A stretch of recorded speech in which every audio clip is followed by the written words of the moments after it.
La question courante est de savoir comment être délivré de sa vie propre.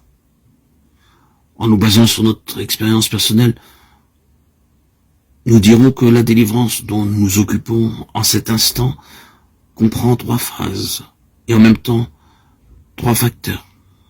La croix, l'esprit, la contemplation du Christ glorifié.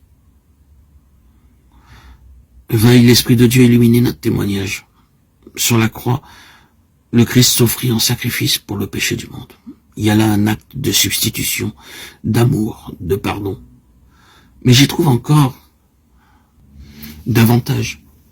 J'y découvre en puissance les arts de ma sanctification. Relisons Romains 8, 3, 4. Ce qui était impossible à la loi à cause qu'elle était faible dans la chair, Dieu l'a fait en envoyant son propre Fils dans une chair semblable à celle des hommes pécheurs. Et pour le péché, il a condamné le péché dans la chair, afin que la justice de la loi fût accomplie en nous, qui marchons non selon la chair, mais selon l'esprit. L'œuvre de substitution d'abord, Dieu a envoyé son propre Fils pour le péché, puis celle de ma sanctification, dans une chair semblable à celle des hommes pécheurs. Sur la croix et dans la personne de Christ, la chair, la mienne, a été crucifiée. Comment m'exprimerai-je pour faire comprendre combien cette pensée a pénétré et transformé ma vie? Après la découverte de Jésus, mon sacrifice, ce qui influença le plus mon existence fut de discerner dans le Sauveur, sans péché, mourant sur la croix, l'effigie de mon moi pécheur, y mourant avec lui.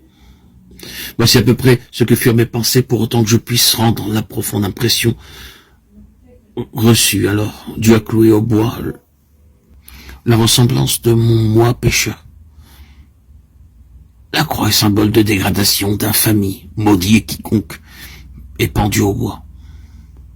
Si Dieu a passé un décret de malédiction sur une chair semblable à la mienne, bien qu'elle fût sans péché, combien plus doit-il lui sembler au Dieu que je chérisse ce moi pécheur, que je le développe et en fasse le centre de ma vie. Oh, croix bénie, au pied de la croix de mon Sauveur, je compris que Christ et moi, nous sommes un. En lui, je suis pendu au bois. Désormais, j'en ai fini avec le moi, et me prosternant au pied de la croix, je m'unis à Christ en sa mort par la foi, je consignai ma vie propre à la croix. Ce fut comme si je prenais le moi avec ses ambitions, ses désirs, ses aspirations vers la perfection, sa corruption, sa versatilité, son esprit de critique, son manque de charité, et que je l'y clouais vraiment. Je pris le misérable et lui dis, tu es maudit, tu mourras. Mon Dieu t'a cloué au bois. Viens, tu viendras. J'ai décidé la chose et de toute la force de ma volonté, de toute la puissance de ma foi, tu mourras sur la croix. Cet instant de ma vie fut décisif. Depuis, j'ai constamment crucifié le moi.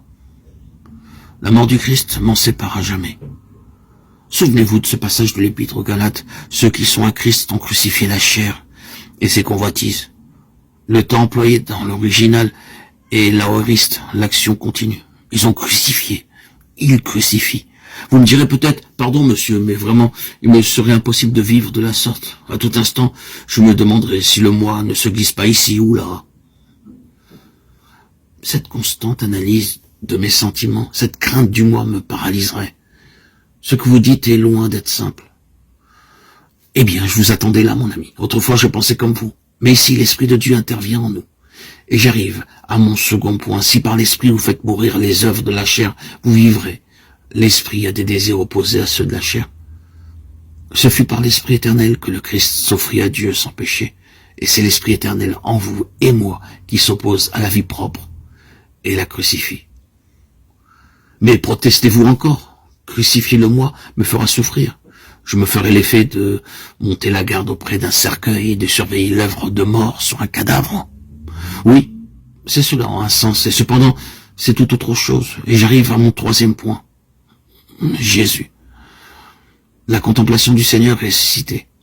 Alors que tout au fond de votre cœur, l'Esprit de Dieu lutte contre la vie propre, contre le moi et ses convoitises.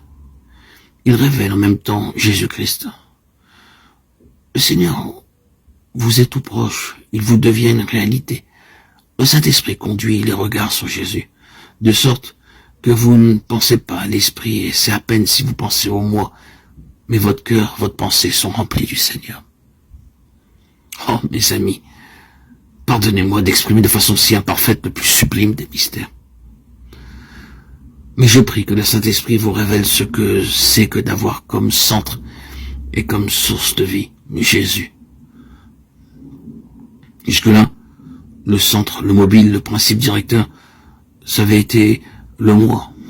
Ah, qu'il soit maudit ce moi, qu'il soit crucifié ce malfaiteur, ce Barabbas.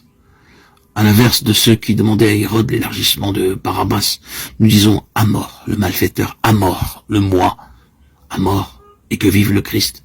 Non pas Barabbas, non plus moi, mais Christ. Que le Seigneur illumine ses pensées dans vos cœurs pour l'amour de son nom.